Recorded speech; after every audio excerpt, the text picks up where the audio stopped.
Hey champs, how are you all? So now we are going to see the unit number 3 part 2. So what we are going to check?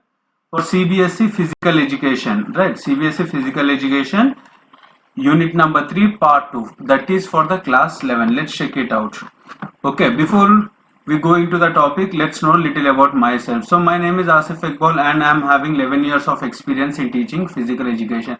Along with this, I have qualified as an assistant professor in PE. I have also done my masters and bachelors in physical education. I have done NIS in athletics. I am a national medalist, marathon runner as well as motor skill trainer. So what is the topic? So unit 3 is physical fitness, wellness and lifestyle. So we have already seen this topic, right? Meaning and importance of physical fitness, wellness and lifestyle, which is the part 1 of this unit. I have provided the link in the description. Kindly check. All the descriptions were available. Sorry, all the links were available in the description. So today we are going to see the part 2. Okay, in part 2 we are going to check out these two topics. One is components of physical fitness and components of health related fitness. So as I told you, physical fitness क्या होने वाला है? For the sports person. Okay, this is for the sports person. This is for non-sports persons, right? वो लोग non sports वाले, non sports person, general persons भी उनका health maintain करना होता है. So how it can be assessed बोलते सो वाला देखने वाले हैं. So component of physical fitness क्या है? What are the components? देखिए यार, आप लोग को कंपोनेंट्स ऑफ फिजिकल फिटनेस मतलब कंफ्यूज हो जा रहे हो शायद. देखिए, if I say do you know speed, you will say yes. Strength, yes. Endurance, yes. Right. Flexibility, yes. Coordinative abilities, yes. ये सारे आपको पता है, right? ये सारे को in combination of all these things or all together these things are called as an components of physical fitness. देखिए, इसमें ऐसा कोई भी चीज है इसके हेल्प के बिना आप कोई एक्टिविटी कर सकते हो.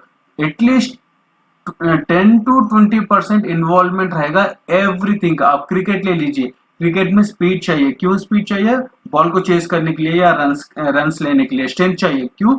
सिक्स मारने के लिए, या नहीं तो बॉलिंग फास्ट डालने के लिए, या नहीं तो throw. As a fielder you need to throw the ball. Endurance चाहिए. एंड्योरेंस किस लिए चाहिए? टेस्ट मैच हो या वनडे हो, कितनी देर? 3 आवर्स फील्डिंग करना पड़ेगा. इज इट और नॉट? फ्लेक्सिबिलिटी चाहिए. हर in without flexibility you can not move your finger. Coordinative abilities, देखिए ब्रेन बहुत सारे. कोऑर्डिनेटिव एबिलिटीज में क्या क्या आता है पता है? एजिलिटी, राइट, रिदम, कोऑर्डिनेशन, ये सारे चीज आते हैं कोऑर्डिनेटिव एबिलिटीज में, राइट. ये सारे चीज को ऑल टुगेदर कंबाइन करने से बोलते हैं कोऑर्डिनेटिव एबिलिटीज. देखिए, बिना स्पीड के, बिना एजिलिटी के, बिना रिदम के आप कुछ नहीं कर पाओगे. So all together this things are called as an components of physical fitness, right. इसके बाद और एक इंपॉर्टेंट पॉइंट क्या है पता है? without these components, absence of these components will not make anyone to be a good sports person, right? ये याद रख लीजिए. so components of physical fitness में फर्स्ट वाला आता है strength. strength मतलब क्या यार? whatever you do you require a strength. देखिए, आप पेन उठाना है तो वहां पे क्या कर रहे हो? आप फोर्स इंप्लीमेंट कर रहे हो, फोर्स यूज कर रहे हो. आपके पास जो फोर्स है वो फोर्स यूज कर रहे हो. आप चेयर से उठना है, उठने के लिए क्या करना पड़ेगा? आपके लेग्स के ऊपर और आप हैंड रेस्ट के ऊपर हाथ लगा कर ऐसा वेट डाल के उठोगे, राइट. किसी भी चीज करने के लिए आपको फोर्स यूज करना पड़ेगा. अब जो फोर्स यूज कर रहे हो ना, उसे हम स्ट्रेंथ कहते हैं. It is the ability of the muscle. हमारे बॉडी में, हर इंडिविजुअल के बॉडी में मसल्स है टू ओवरकम रेसिस्टेंस. रेसिस्टेंस मतलब क्या? रेसिस्टेंस मतलब जो चीज पे आप फोर्स यूज कर रहे हो ना, उसे आप रेसिस्टेंस कह सकते. मोबाइल है यार, मोबाइल लिफ्ट करने के लिए बिना स्ट्रेंथ के आप कर पाओगे क्या? देखिए, कोई पेशेंट होता है, वो खाना नहीं खा पाता है तो उसे क्या करते हैं? स्पून से खिलाते हैं, राइट. तो क्यों नहीं खा पा रहा है? Because he doesn't have this strength. समझ रहे हो ना? सो उसके जो माउथ मसल्स है ना, वो माउथ मसल्स में उतना स्ट्रेंथ नहीं है. So it is the ability of the mouth muscles to overcome resistance to it. आप पेन उठाना चाह रहे हो, लिखना चाह रहे हो, पेन को होल्ड करना चाहिए, राइट.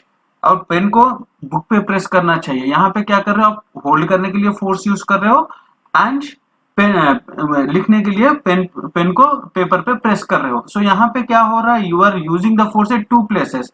सो बिना पेन को वहां पे रखते या पेन, चलो ये लिख दीजिए तो पेन लिखेगा क्या? No, you need to make it, it is stable, it cannot move from one place to another place until unless you apply force on it. So applying force on anything and you are successful in moving it, then it is called as an strength. So it is a ability, एक individual का muscle जो resistant मतलब जो ना हल सका उसको हलाने की कोशिश करे, उसको मूव करने की कोशिश करे, उसे हम कहते हैं स्ट्रेंथ. स्ट्रेंथ में भी कुछ टाइप्स होते हैं यार, स्पेशली स्टैटिक होता है एंड डायनामिक होता है. ओके, स्ट्रेंथ कितने टाइप्स के होते हैं? 2 टाइप्स. फिर डायनामिक में 3 टाइप्स होते हैं. We are going to check it out in the further slides. Okay, so strength as I told you, strength is of how many types? 2 types. One static strength है, dynamic. So dynamic में भी 3 types होते हैं. Static क्या होता है, dynamic क्या होता है? Where there is no movement, जहां पे मूवमेंट ना हो. आप एक्सरसाइज कर रहे हो, once you have started the exercise, thereafter there will be no movement. समझ गए हो ना? डायनामिक क्या होता है? You will be keep on in moving and your body is doing some activity. समझ रहे हो? देखिए, स्टैटिक में there will be no movement. Once you start the exercise, then there will be no movement. Whereas in dynamic there will be a continuous movement. Right? तो static मतलब no movement, dynamic मतलब movement. सो dynamic में क्या होता है? Maximum strength होता है, explosive strength होता है, strength endurance. So this 2 things, अगर आपको क्लैरिटी आ गया है तो ये 3 चीज किस में आता है, आपको क्लैरिटी भी आ जाएगा. स्टैटिक मतलब मूवमेंट नहीं रहेगा, डायनामिक में मूवमेंट रहेगा. So let's check it out little more deeper. देखिए, आप स्ट्रेंथ में स्टैटिक स्ट्रेंथ देखिए, यहाँ पे आप वॉल चेयर कर रहे हो यार, वॉल चेयर कहते हैं या चेयर वॉल कहते हैं, राइट? यहाँ पे so you have started the exercise and there is no movement. यहाँ पे कोई मूवमेंट नहीं है. Will there be any movement? यहाँ पे कोई मूवमेंट नहीं रहेगा, but there will be a tension in the muscle. There will be a tension in muscles. Is it और नॉट? मसल में क्या रहेगा? टेंशन रहेगा. There will be no movement but there will be no movement in the body. आप आराम से भाई आप जब सो जाते हो ना, आपके मसल पे कोई मसल पे वेट नहीं गिरता है. जब आप वॉल चेयर करोगे ना, there will be a weight on your body, right? आपके मसल्स में टेंशन आता है, उसे ही हम कहते हैं स्टैटिक स्ट्रेंथ. देखिए, यह नौकासना है योगा का. नौकासना, इट्स एन नौकासना इन योगा. देखिए, once she has taken this position, V position, there will be no movement. Whether it may be 1 second, whether it may be 5 seconds, whether it may be 10, whether it may be 50, कितनी भी देर करे, ये वाला exercise हो या ये वाला, कितनी भी देर करे, there will be no movement. So how to write this? Static strength. Static strength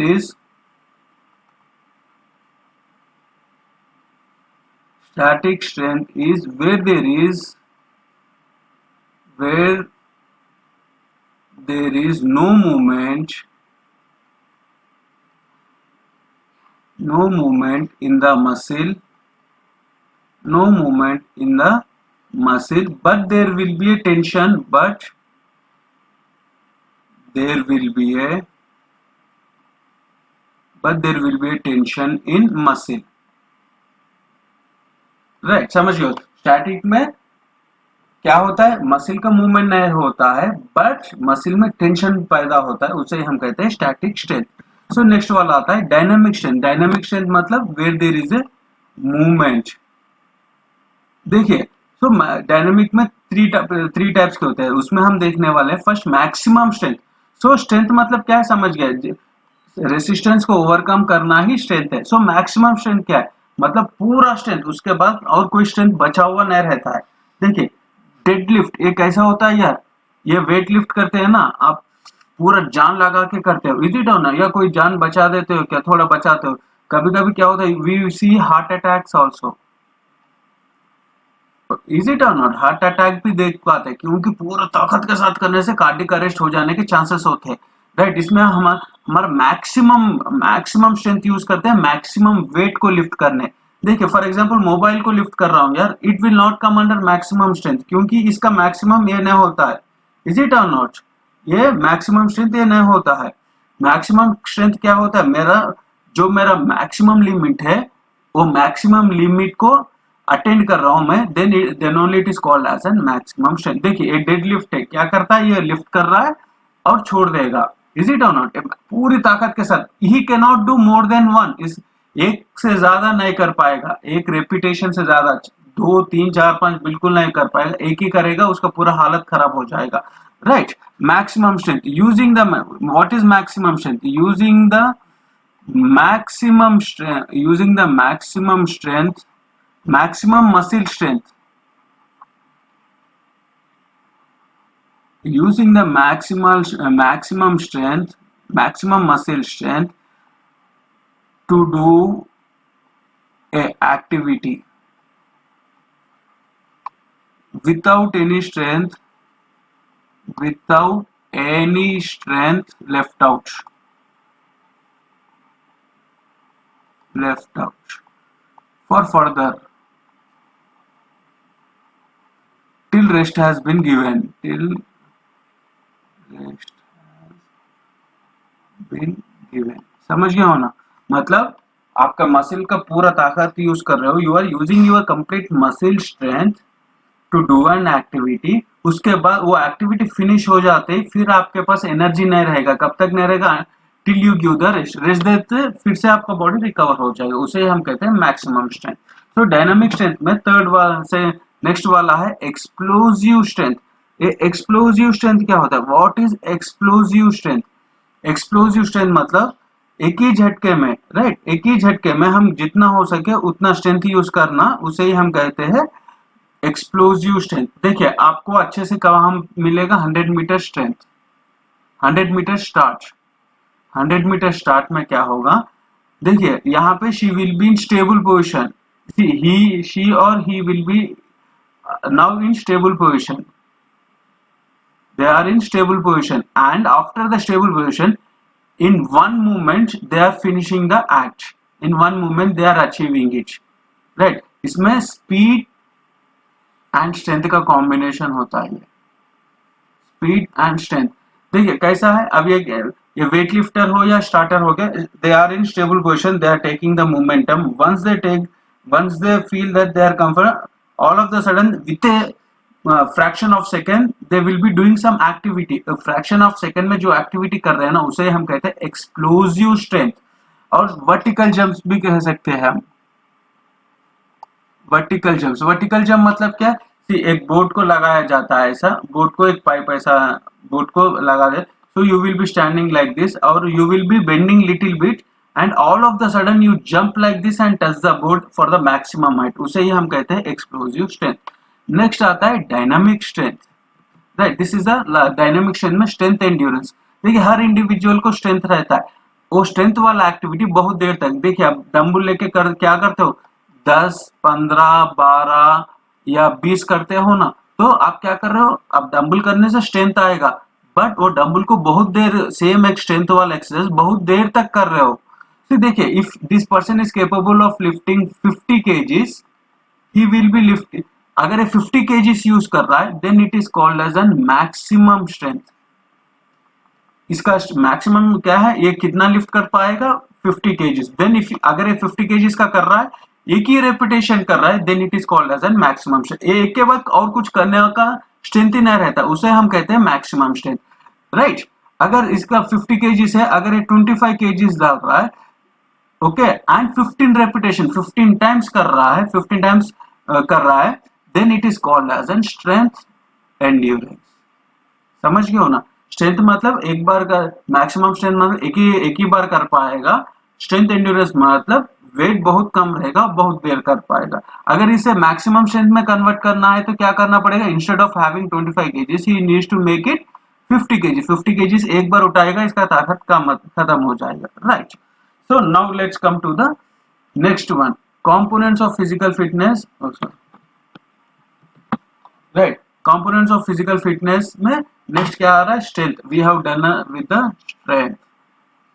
अब देखने वाले हैं speed, this is the second component. Speed क्या है यार, यहां से यहां को, so from here to here, start line to end line, least time में आप जो डिस्टेंस लीस्ट टाइम में आप कवर करते हो ना, उसे ही हम कहते हैं स्पीड।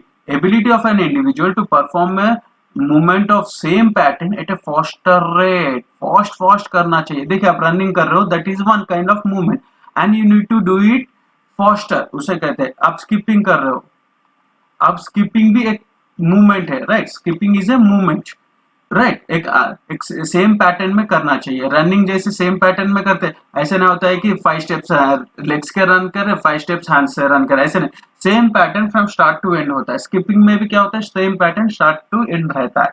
इज इट और नॉट? सो क्या हो रहा है, ये सेम पैटर्न जो आप फॉस्टर कर पाओगे ना, कुछ लोग रहते हैं 1 मिनट में 30 स्किपिंग्स करते हैं, और कुछ लोग रहते हैं 1 मिनट में 150 कर देते हैं। कितने कर देते हैं? 150 कर देते हैं। सो यहाँ पे स्पीड किसके पास है? इसके पास है। इसका क्या है? Endurance. So he will do only for maximum of 5 और 6 मिनट्स। एग्जाम्पल के लिए बता रहा हूँ, ये वाला क्या करेगा? 10 या 15 मिनट्स करेगा, क्योंकि ये स्लो कर रहा है, बहुत एनर्जी को सेव कर रहा है, ये फटाफट फटाफट कर दे रहा है। समझ रहे हो ना? सो ये स्पीड, एक इंडिविजुअल स्पीड है या स्लो है, कैसा पता चलेगा हमें? मसिल फाइबर, हर इंडिविजुअल में 2 मसिल फाइबर्स रहेंगे, रेड स्टिच फाइबर्स रहेंगे एंड व्हाइट स्टिच फाइबर्स रहेंगे। क्या क्या रहेंगे? Red stitch and white stitch fibres. ये 2 फाइबर्स डिसाइड करता है whether you are a fast runner or endurance runner. So white is an fast runner. White किसके लिए होता है? गोरे गोरे फास्ट भागते हैं। रेड रेड मतलब क्या होता है? ये स्लो रहता है। डोंट इमेजिन दैट जो भी ब्लैक होता है या जो भी रेड कलर में होता है वो स्लो भागता है, उसका स्लो ही रहता है। It's not depends upon individual colour, facial colour पे नहीं, मसिल कलर पे डिपेंड होता है। देखिए फॉर एग्जांपल यूसेन बोल्ट है यार, यूसेन बोल्ट का कलर क्या है? ब्लैक रहता है। इज इट और नॉट? सो इसको क्या करेंगे? Can we consider him as an रेस्टिज fibres? He is the fastest runner of the world, so he is having white. So there is no colour related to the muscles. Okay, अगर आप गोरे हो या काले हो, it doesn't mean that. So USA में पूरे गोरे रहते हैं।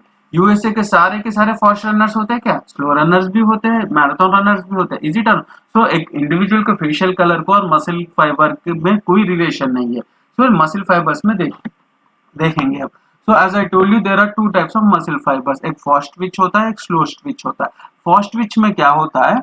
देखिए मसल का कॉन्ट्रैक्शन ऐसे होता है जिससे कि स्पीड आए।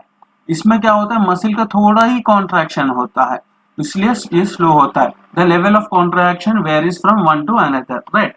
सो ये क्या है? Sprinter is nothing but, speed को स्प्रिंट कहते हैं, मैराथन को लॉन्ग डिस्टेंस रनिंग कहते हैं, right, long distance, right, got it. So next में आ जाते हैं। सो components of physical fitness and wellness में थर्ड वाला, फर्स्ट वाला क्या हो गया? स्ट्रेंथ हो गया है, देन स्पीड हो गया है, and now we are coming for the endurance. Endurance कुछ नहीं है, एक काम को आप लगातार बहुत देर तक कर रहे हो, उसे ही हम कहते हैं endurance. It is the ability to sustain an activity. एक एक्टिविटी को बहुत देर तक कर रहे हो, अगर आप एक एक्टिविटी को 30 सेकंड कर रहे हो देन ये स्पीड में आएगा। अगर आप एक एक्टिविटी को 1 मिनट 30 सेकंड कर रहे हो, ये तो स्पीड एंड्योरेंस में आएगा। This is speed endurance. समझ गए ना? अगर कोई 3 मिनट और उससे ज्यादा कर रहा है उसे एंड्योरेंस कहते हैं। मतलब ड्यूरेशन बढ़ता है ना तो क्या होगा? स्पीड कम होगा। अगर आप 10 किलोमीटर भागना है, you have to do 2 races, one is 10 kilometre, one is 100 metre. Will be the speed will be same for both ना? 100 का आप 10 से 12 से 18 सेकंड के अंदर फिनिश कर दोगे, राइट। यहाँ पे क्या करोगे आप? 70 मिनट्स या 80 मिनट्स में करोगे, राइट। क्यों? क्योंकि जितना ज्यादा डिस्टेंस बढ़ेगा उतना ज्यादा स्पीड कम होगा। Speed depends upon the distance.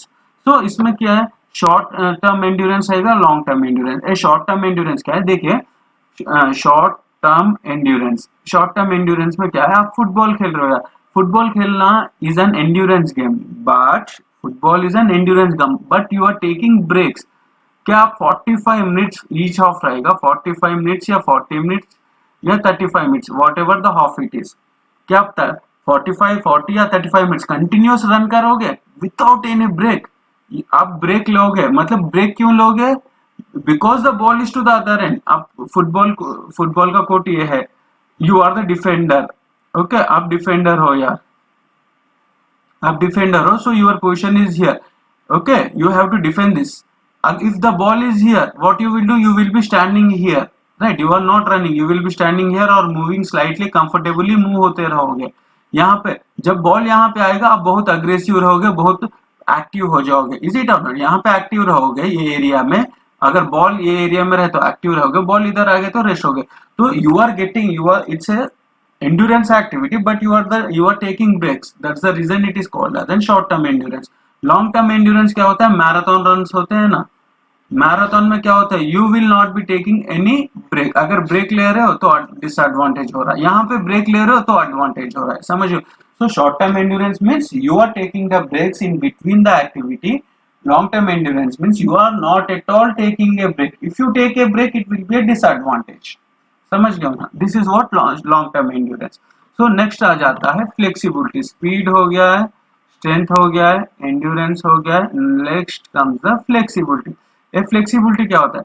Flexibility, her individual को जॉइंट्स होते हैं ना यार, every individual will be having joints, तो जॉइंट्स को मैक्सिमम मूव कर पाए तो उसे हम कहते हैं फ्लेक्सिबिलिटी। अगर कोई individual, it might be because of injury, it might be because of lack of exercise, it might be because of anything, okay, अगर उसका मैक्सिमम मूव नहीं कर पा रहा है ना, तो हाथ को हम 360 डिग्रीज घुमा सकते हैं हमारे हाथ को, अगर हम नहीं घुमा पा रहे then we don't have a flexibility in that joint. So flexibility is the range of movements of joint, range of movements मतलब हर जॉइंट का एक रेंज रहता है, आसिफ सर का एक रेंज रहता है, आपका एक रेंज रहता है, हर इंडिविजुअल का एक रेंज रहता है, वो रेंज के हिसाब से पूरा करना चाहिए, अगर नहीं कर पा रहे then you lack flexibility और I lack flexibility. So flexibility दो प्रकार के होते हैं, एक पैसिव होता है, एक एक्टिव होता है। पैसिव मतलब with the help, with help, passive मतलब with help, एक्टिव मतलब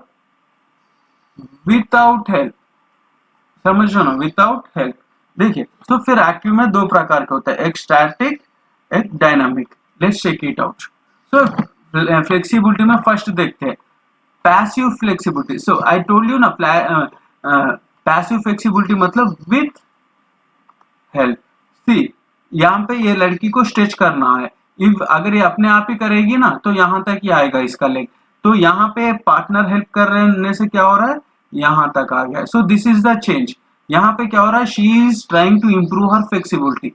सो to improve the flexibility we need to do few kind of stretching exercise. तो stretching exercise with the help मतलब only with the partner, yes, with the partner, with the equipment, with the devices, whatever, अगर आप अपने सिवा किसी और का help ले रहे हो then it is called as an passive। अब अगर आप अपने ही आप कर ले रहे हो without any external support of anything, any device, any equipment, right, any person, any doctor, कोई भी आ रहा है देन इट इज पैसिव, अगर कोई नहीं आ रहा है देन इट इज एक्टिव, समझ लो। Passive flexibility is nothing but it is the flexibility, it is a type of stretching exercise which helps an individual to improve the flexibility.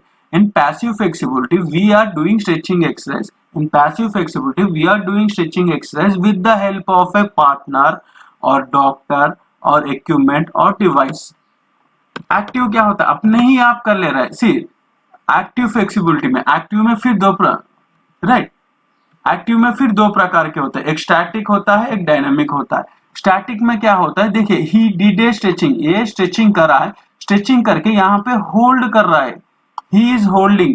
Last time भी हम देखे एक नौकासना, राइट, नौकासना देखे, chair wall देखे, right, chair wall, वहां पे they are doing one exercise and they are holding it for certain time, उसको वहां पे हम क्या पढ़े हैं, there we have seen it as an static strength, is it or not, static strength, we are trying to improve the strength without any movement। यहाँ पे क्या कर रहे हैं, we are trying to improve the flexibility, right, by stretching। देखिए यहाँ this is also an exercise, this is also an exercise, but this exercise leads to development of strength, but this exercise यहाँ पे stretching हो रहा है, strengthening नहीं हो रहा है, स्ट्रेचिंग हो रहा है, that's why it is called as an flexibility.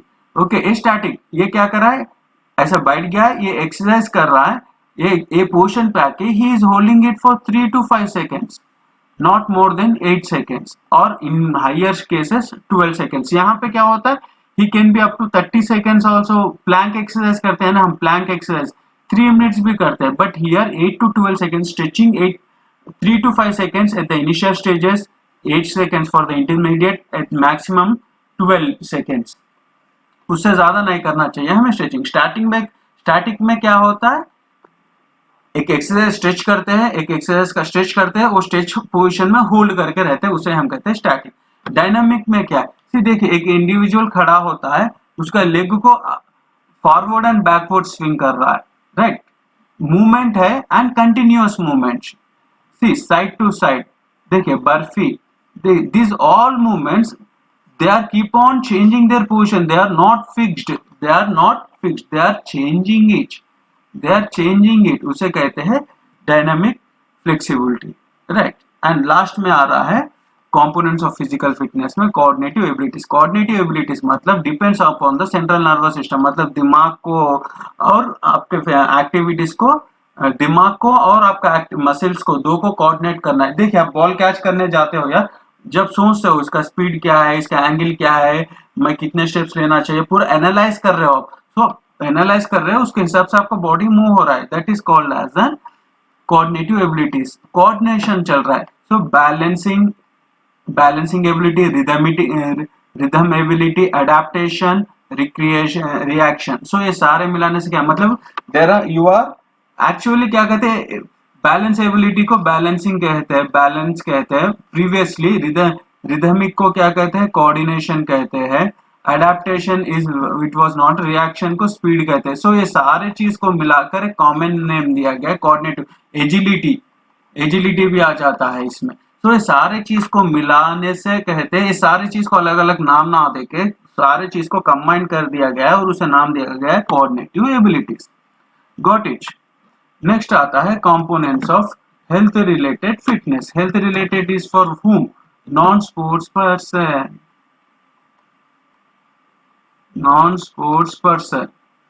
Right. Non sports person के लिए था. Components of health related fitness में क्या क्या आने वाला, cardiovascular endurance. Cardio means heart, vascular means respiratory system, right. Endurance मतलब doing activity for longer period of time. देखिए cardiovascular, the effect of exercise on the heart and on the respiratory system for a longer period of time is called as an cardiovascular endurance, which shows the effect on the heart and the lungs. समझ गए हो नहीं, आराम से देखिए. ये इसमें कोई भी activity, whatever the activity you take, इस पे क्या हो रहा है, आपका हार्ट रेट बढ़ता है, राइट. उसके साथ आपका ब्रीथिंग भी चेंज होता है. हार्ट, कार्डियो मतलब हार्ट, वास्कुलर मतलब रेस्पिरेशन, एंड्योरेंस मतलब doing activity for a longer period of time. मतलब आपका हार्ट और रेस्पिरेशन, ओके, रेस्पिरेटरी सिस्टम दो मिलाकर आप एक एक्टिविटी कर रहे हो जिसमें हार्ट और एक एक्टिविटी कर रहे हो जिसमें आपका हार्ट और रेस्पिरेटरी सिस्टम इन्वॉल्व हो रहा है और उसे बहुत देर तक कर रहे हो, उसे ही हम कहते हैं कार्डियोवास्कुलर एंड्योरेंस. देखिए ये सारे एक्सरसाइजेस में आपका हार्ट बीट ऐसा होते रहेगा, ब्रीथिंग ऐसे होते रहेगा, राइट. इज इट और not? So intensity might be different. Intensity मतलब the vigorous of the doing the activity. So intensity बहुत ही लो रहेगा, स्लो करोगे पर बहुत देर तक करोगे, बहुत देर करने से आपके हार्ट और रेस्पिरेटरी सिस्टम पे इफेक्ट आएगा, right. So next muscular strength. देखिए हर इंडिविजुअल को मसल्स रहते हैं, every individual will be having muscles. This muscles को क्या कर रहे हैं, कुछ वेट उठा रहे हो, मतलब you are doing activity against the resistance. क्या ये चीज अपने आप हलेगा, क्या नहीं हलेगा. तो यहाँ पे आप क्या कर रहे हो, स्ट्रेंथ वाला काम कर रहे हो, अपने मसल्स के साथ क्या कर रहे हो, स्ट्रेंथ वाला काम, बहुत ताकत की इस्तेमाल कर रहे हो, ओके. बट कुछ ही समय के, you are doing it for a shorter period of time, then it leads to shorter period of time. Shorter period of time is the one condition. Second condition, heavy weight. Heavy weight in the sense more than the normal, means more than normal, more than normal. समझ लो ना. तो कम समय के लिए करते रहोगे और heavy weight, इतना वेट लेके आप कितना करोगे, 10 करोगे, 20 करोगे, 30 करोगे, कितना करोगे, हार्डली 3 to 5 करोगे, उससे ज्यादा नहीं. और ज्यादा मतलब मैक्सिमम हो जाने से क्या होता है, एक ही हो जाएगा। समझ, इसमें क्या मसल्स इन्वॉल्व, ये एक्टिविटी कर रहा है जिसमें अंडर आर्म के मसल्स इन्वॉल्व हो रहे हैं। कौन से मसल्स? आर्म मसल्स इन्वॉल्व हो रहे हैं, राइट, आर्म मसल्स इन्वॉल्व हो रहे हैं। आर्म मसल्स को इन्वॉल्व करते हुए ये हेवी वेट उठा रहा है, तो क्या हो रहा है, इसके मसल्स में स्ट्रेंथ आ रहा है, उसे हम स्ट्रेंथ, मस्कुलर स्ट्रेंथ कहते हैं। नेक्स्ट वाला स्ट्रेंथ एंड्योरेंस। देखिए पुशअप करना क्या होता है यार, पुशअप करना इज एन स्ट्रेंथ। अगर यही हम if we are doing the same pushup for a long time, अगर बहुत देर तक कर रहे हैं तो इसे क्या कहते हैं, मस्कुलर एंड्योरेंस। देखिए pushup leads to strength, okay, pushup leads to strength, okay, पर हम क्या कर रहे हैं यहाँ पे, मसल्स के ऊपर बहुत देर काम कर रहे हैं। देखिए difference, try to know the difference. यहाँ पे स्ट्रेंथ यूज हो रहा है, ताकत यूज हो रहा है, यहाँ पे एक्टिविटी शॉर्ट टाइम के लिए वर्क कर रहे हैं, यहाँ पे बहुत देर तक we are working for a longer period of time. इसलिए लॉन्गर पीरियड करने से क्या आएगा, endurance. Whatever the activity you do for a longer period of time, it comes under endurance. So if you are doing endurance with the help of muscles, then it called as an muscular endurance. Next आता है flexibility. Flexibility is for to improve the, okay, flexibility कैसे improve होता है, with the help of stretching. Okay, flexibility is nothing but range of movement of a joint, range of movement of a joint. If you are doing something, okay, and it is leading to improve your flexibility, then it is called as an stretching, right. एक individual का, हर individual का joint का एक limitation होता है, वो limitation बढ़ाने, वो लिमिटेशन तक अगर आप कर पा रहे हो, then you have a flexibility. समझ गए ना? If you have any doubts, okay. So last one is the body composition. देखिए यार हर individual different, you might be very lean, you might be normal, you might be little क्या बोलते हैं, normal से थोड़ा खराब होकर हो, like you are little abnormal, you are more abnormal, you are maximum abnormal. देखिए इसके बारे में देखिए यार हर इंडिविजुअल का अपना अपना बॉडी टाइप होता है। Body composition is nothing but body type. So body type might be, you might be underweight, you might be normal weight, you might be overweight, you might be obese। Obesity में 1 रहता है, 2 रहता है and 3 रहता है, right. तो देखिए BMI का चार्ट यहाँ पे देखिए, अगर कोई इंडिविजुअल, देखिए बीएमआई का फुल फॉर्म क्या है, पहले ये देखते हैं, body mass index, right. So body mass index, so BMI का फॉर्मूला क्या है, weight by which we have to write in KGs, height which we need to write in meters per square, metre square. देखिए अगर किसी individual का wait हो गया है 66 और उसका हाइट हो गया है 1.66, तो इसको क्या कर रहा है, 1.66 को डबल करना है, 66 बाई 1.66, राइट, 1.66 इंटू 1.66 करना है, तो आंसर क्या आएगा, 2.7556। तो इसको डिवाइड कर दीजिए, 66 डिवाइडेड बाय 2.7556, 2.7556, तो इसका आंसर क्या आ गया, 23.95। सो 23.95 किस में एग्जिस्ट कर रहा है, normal weight, oh 23.95 is existing in this, so an individual with a BMI of 23.95, कुछ नहीं यार, this is the formula you need to remember, weight by height, weight को वेट केजीस में डालना, हाइट को मीटर्स में डाल के उसको स्क्वायर करना है। अगर देखिए weight by height square, weight क्या है 50, एग्जांपल आपका हाइट हो गया 168, सो इसको 1.68, राइट। अगर आपका सेंटीमीटर्स में है 168 सेंटीमीटर्स रहने से यहाँ पे डॉट लगा दीजिए, हो जाएगा। So 50 by 1.68 into 1.68, right, 50 by 1 point क्या हो गया 1.68 into, right, 1.68 into 1.68 कितना हो गया है, 50 divided by 2.8224, 50 divided by 2.8224, right, इसको क्या हो गया 17.71। सो इसका BMI कितना हो गया? अगर किसी का वेट 50 kg और हाइट 1.68 है तो उसका BMI 17.71। तो 17.71 किस में एग्जिस्ट हो रहा है यहाँ पे? 17, सो it is existing in 18.5, it is less than 18.5। So a person with 17.71 BMI is underweight. Same उसी तरह हमें जो भी आंसर आता है ना, इट्स प्लस 40 प्लस 40 और 40 प्लस, ओके। जो भी BMI आता है ना उसे इसमें डालना चाहिए, जो आंसर आता है वो हो जाता है। वो उसमें आप कंसिडर कर पाओगे whether it is underweight, normal weight, overweight, obesity 1, 2 या 3, right. So please take care. Thank you very much for watching the entire video. Okay, let's meet for the unit 4. Don't forget to subscribe and share with your friends. So please take care of yourself and your loved ones. Signing off for today. Bye.